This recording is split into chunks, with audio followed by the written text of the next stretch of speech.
You ask Tiger to solve. This deals with linear equations with one unknown.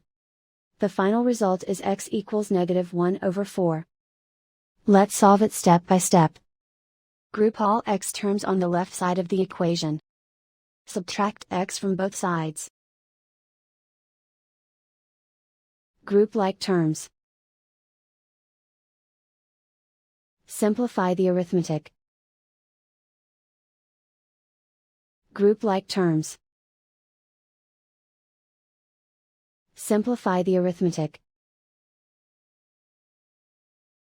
Group all constants on the right side of the equation. Subtract 1/2 from both sides. Combine the fractions. Combine the numerators.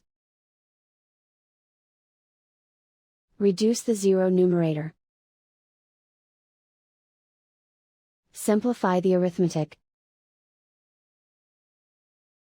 Find the lowest common denominator.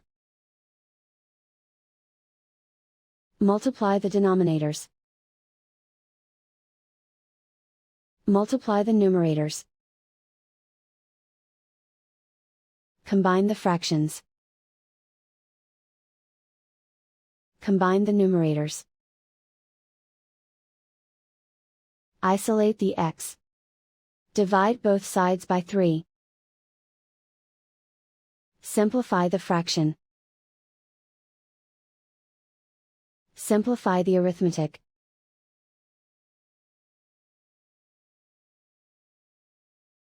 And so the final result is x equals -1/4.